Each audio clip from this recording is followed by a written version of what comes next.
Well, believe it or not, this election season actually is nearing an end. And as Jerry Garcia once said, what a long, strange trip it's been. Seems like it's been a long time since our candidates began running for public office back last year, but on November 8th, voters will go to the polls. Some of you, many of you maybe, will have voted by then. And by Tuesday evening, November 8th, we will know the results of all the races from the presidency on down to local races here in our area. So here at GNAT, we're going to be offering, again, an election night special with myself, Andrew McKeever, news director here at GNAT, and also a couple of area experts in local politics, and to help us analyze the results and kind of take away an understanding of what's been going on. With us that night will be Seth Bongartz, who's the president of Hildene, and also John O'Keefe, the town manager of Manchester. We're also going to have a couple of other folks stopping by during the evening to share their insights with us. But gentlemen, you know, it's been an interesting year, I think we can all agree, and that's been said quite often, I believe. What do you think are some of the big issues facing Vermont voters that we'll be, you know, having an opportunity to kind of discuss that night? Is it taxes? Is it the economy? What do you make of it? You know, for me, I think you know, one of the big pieces. I mean, obviously, the two personalities at the top of the ticket. You know, between not shaking hands and all the scandal and all the back and forth and the debates, I think that'll probably dominate the top of the ticket. It's been. Although I'm not as seasoned as some folks, it's the most bizarre election I've ever seen in my life. Locally, you know, I think we'll see a close race in the governor's race, a tight race for the state rep seat from Manchester, based out of Manchester, Sunderland, and in Arlington, and of course the Dorset seat as well. I think will be really tight as well. So I think those will be some interesting results that we'll want to take a look at. Seth, we were talking earlier. It seems like every time there's an open governor's seat, that's a chance for the opposing party that's been out of office to recapture that seat. That seems to have been the pattern for a while. That's the pattern in Vermont since 1960. Every time we've had a new governor, it's been from the opposite party. So that's I don't know if that's partially by chance. At some point, that's going to be broken.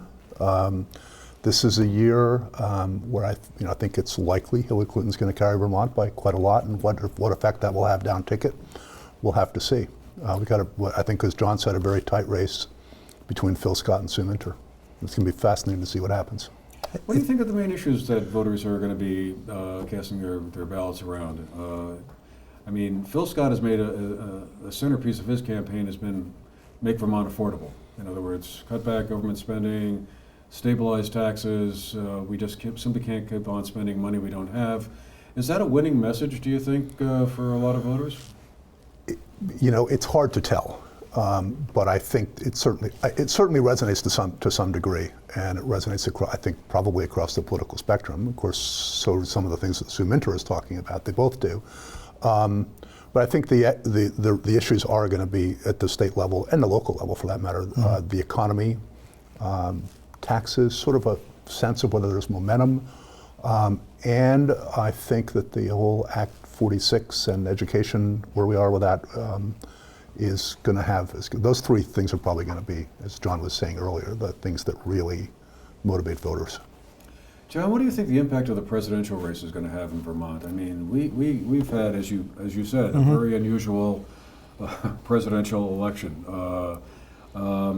Is that going to, I guess it can't help but have an impact on the statewide races, like the governor's race, lieutenant governors, maybe even down to our level down here. What's your take on that? You know, it's interesting. I think I would argue that the Republicans actually, for once, in the governor's race and the lieutenant governor's race, has more name recognition. You have Randy Brock, who ran previously for governor against now exiting Governor Shumlin, and you've got Phil Scott, who ran as a very moderate Republican, fended off Bruce Listman in the primary. And I think has angled himself pretty well in the middle. On the other hand, you have Sue Minter, whose big resume builder was the Irene recovery. And then you've got Zuckerman, who not a lot of people know a lot about. Down here. Progressive. Down here, true, down here.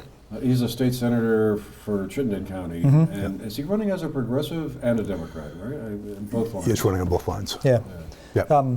I think the question is, you've got a presidential nominee on the Republican side, Donald Trump, who didn't win Manchester.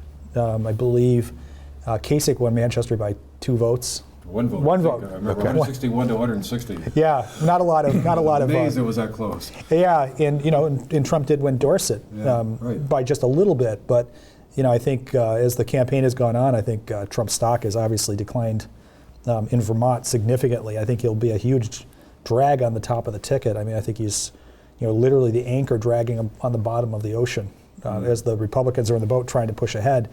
I think the big question for voters is the state heading in the right direction? Obviously, we're replacing one Democrat governor with either a Republican or Democrat. And I think a lot of voters are probably, even though I'm not sure Sue Mentor and Governor Shumlin are that close, I think that voters may take a look at whether they think the state's heading in the right direction, post-recovery or not. I think that's the big question. What do you think the Bernie Sanders factor is? How do you think that's going to play out? Because it's interesting. So far, this is October 12th, we're here.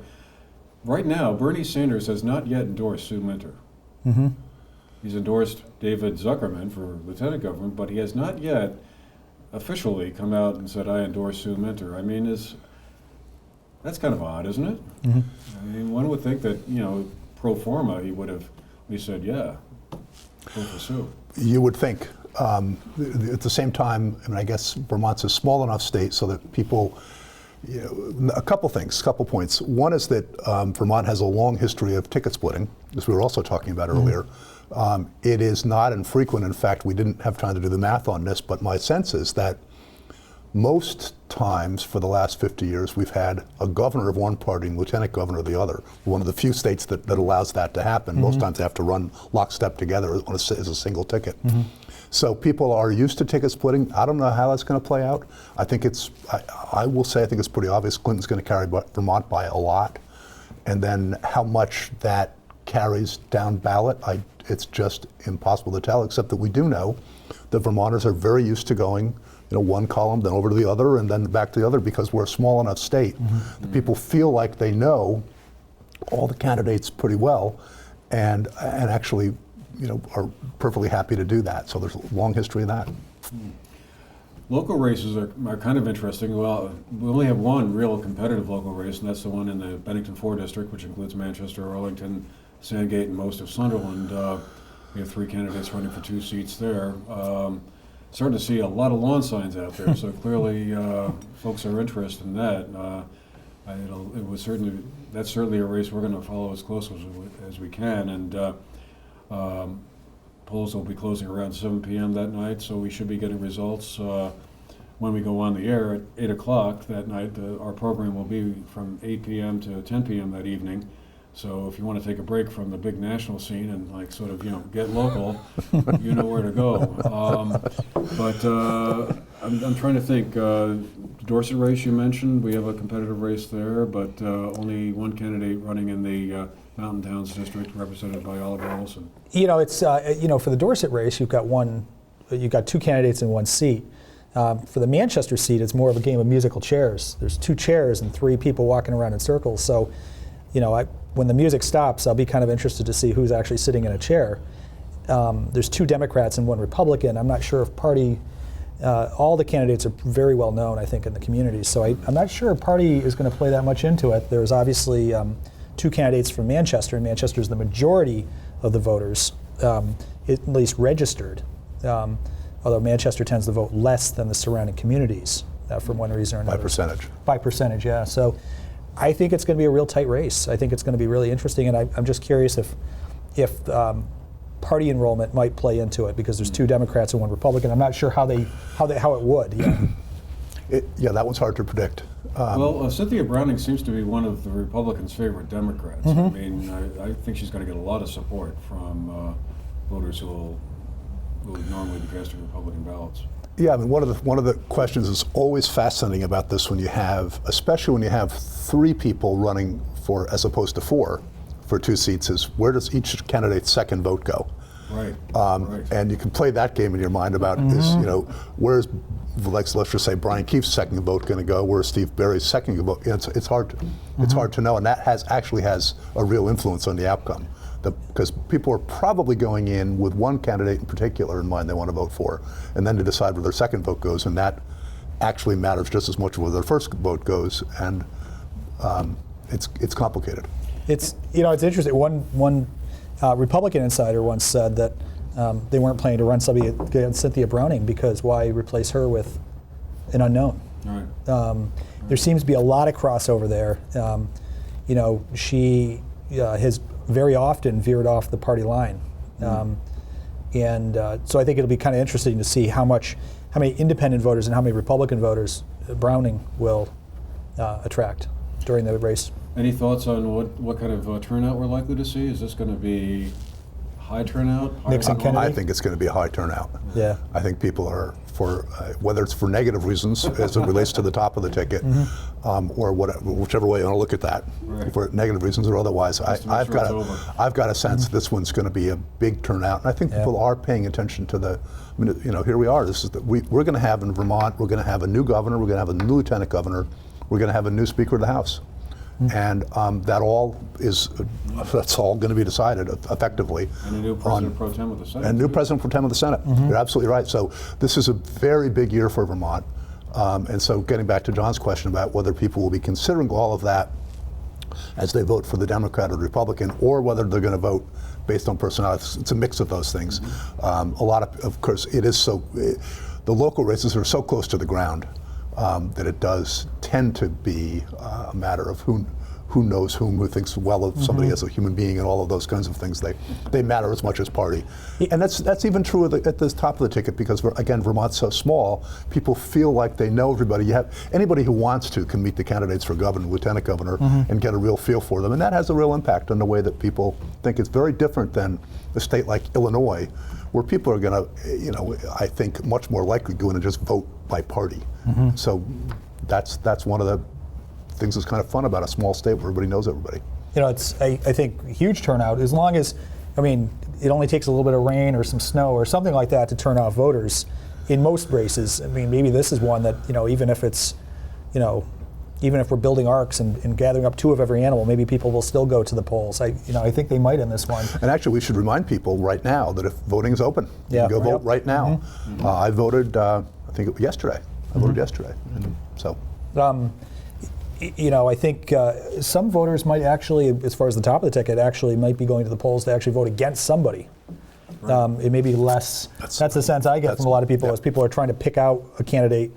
Some people may be voting for the lesser of 2 evils, which is a lot different than some other races I've seen in the past and talking to folks where people have a candidate early on and they really like them and, More the hold your nose kind of experience. It could be. All right. Well, you'll all want to join us here Tuesday, November 8th, election night, from 8 p.m. to 10 p.m. We'll be having our panel of experts here and other guest artists coming in, perhaps, to share their wisdom with us. Should be a lot of fun. So I hope you can make some time that evening when you want to, like I said, get local. Turn your TV station to GNAT. Or you can also watch it live streamed off of the GNAT website, which is gnat-tv.org, and join the party. We hope to have you with us that night, and looking forward to what I'm sure will be a fascinating evening in the history of American politics, and we'll hope you'll be watching. Take care.